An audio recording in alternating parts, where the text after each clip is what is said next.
Sir வணக்கம் sir. வணக்கம். Sir இன்னைக்கு சட்டப்பேரவையில ஒரு முக்கியமான நிகழ்வு நடந்திருக்கு. ஓபிஎஸோட இருக்கை மாற்றம் நடந்திருக்கு. அதாவது ரொம்ப காலமாவே அதிமுக தரப்புல இருந்து அவரோட இருக்கைய மாற்றணும். அவர நாங்க கட்சியிலருந்து நீக்கிட்டோம் அப்படின்ற ஒரு கோரிக்கை வந்துட்டு இருந்துச்சு. இப்போ இந்த முடிவு எடுக்கப்பட்டதுக்கான காரணம் என்ன? அதுக்கு பின்னாடி இருக்கக்கூடிய அரசியல் என்னன்னு நினைக்கிறீங்க சார்? இல்ல அதாவது சட்டமன்றத்துல துணைத் தலைவர் என்ற அந்த போஸ்ட் ஒரு அங்கீகாரம் பெற்ற ஒரு போஸ்ட் கிடையாது. அரசியல் சட்டப்படி உள்ள ஒரு போஸ்ட் கிடையாது. ஓகே. அதே மாரி பார்த்தீங்கன்னா சட்டமன்றத்துக்குள்ள யார எங்க உட்கார வைக்கணும் அப்படின்ற அந்த உரிமை சபாநாயகருக்கு உட்பட்ட ஒரு உரிமை அது. ஓகே.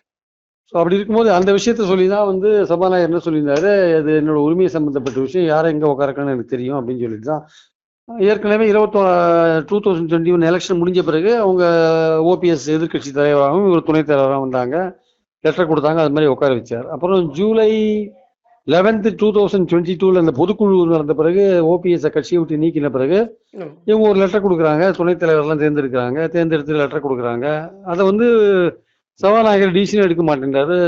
அப்படியே என் உரிமை சம்பந்தப்பட்டது பார்க்கலாம்னு சொல்றாரு. யார் எங்க உட்கார வைக்கணும்னு தெரியும்னு அதையே சொல்லிட்டு இருக்காரு. மரபு படி தான் பண்ண முடியும் அதெல்லாம் சொல்லிட்டு இருக்காரு. அந்த மரபை அந்த மரபுப்படி நாங்க பண்ணிட்டு இருக்கோன்ற மாதிரி சொல்றாரு. அடிப்படையில விஷயம் என்னன்னா இப்போ நேத்து திடீர்னு இப்ப சீஃப் மினிஸ்டர் எழுந்து ஆமா. இந்த கோரிக்கையை இபிஎஸ் வச்ச பிறகு சீஃப் மினிஸ்டர் எழுந்து ஸ்பீக்கர்கிட்ட நீங்க இந்த கோரிக்கையை கவனிக்கணும்னு நேற்று திடீர்னு சொன்னது நிச்சயமாக ஆச்சரியப்படத்தக்க ஒரு விஷயமா நான் பாக்குறேன் ஆக்சுவலா.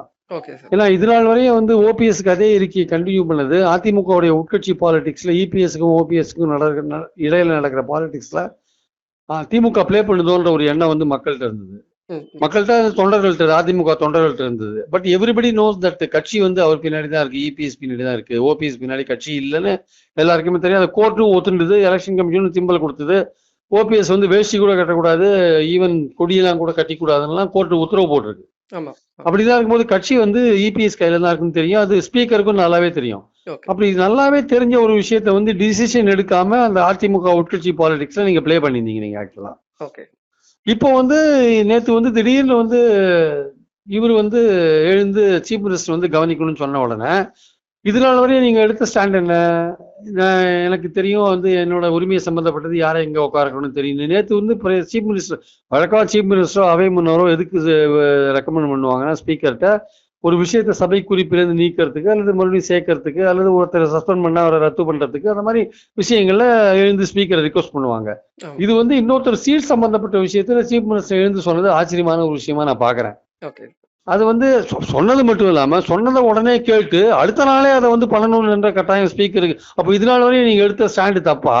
ஓகே. அப்ப சிஎம் சொன்ன உடனே பண்ணீங்கன்னா இது அப்போ சிஎம் ஒரு பாலிட்டிஷியன், நீங்க ஸ்பீக்கர், நீங்க நடுநிலையா இருக்க வேண்டியவர். நீங்க ஸ்பீக்கர் ஒரு பாலிட்டிஷியன் சிஎம் சொன்ன உடனே டக்குன்னு நீங்க அடுத்த நாளே நீங்க அதை ஏன் பண்றீங்க?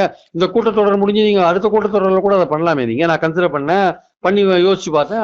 அடுத்த கூட்டத்தொடரில் பண்ணீங்கன்னா அது ஒரு இயல்பா கூட இருக்கலாம். அது நீங்க உடனே அடுத்த நாளே பண்ணி நீங்க 3 தடவை முதல்வர் அந்த ஒருத்தர் 2வது தடவை கொண்டு போறீங்கன்னா நீங்க மறுபடியும் ஏற்கனவே ஓபிஎஸ் அங்க உட்கார வச்சு உட்கட்சி பாலிடிக்ஸ்ல ஒரு பிளே பண்ணீங்கன்ற ஒரு பேச்சு இப்போ மறுபடியும் இபிஎஸ்க்கு ஆதரமான ஒரு விஷயத்தை எடுத்தது மூலமா நீங்க இன்னும் பாலிடிக்ஸ் அந்த உட்கட்சி பாலிடிக்ஸ் இன்னும் கண்டினியூ பண்ணிட்டு இருக்கீங்களான்ற ஒரு எண்ணம் அதிமுக தொண்டர்களுக்கு வரதுக்கான வாய்ப்புகள் இருக்கு. இன்னொரு பாயிண்ட் என்னன்னா, இப்ப நீங்க இது மாதிரி பண்ணதுனால நீங்க இபிஎஸ் தரப்பு மாஜி அதிமுக அமைச்சர்கள் மேல எடுக்கிற ஊழல் நடவடிக்கைகள் தாமதமாயிட்டு இருக்கு. கொடநாடு விஷயத்துல உங்க நடவடிக்கைகள் தாமதமாயிட்டு இருக்கு.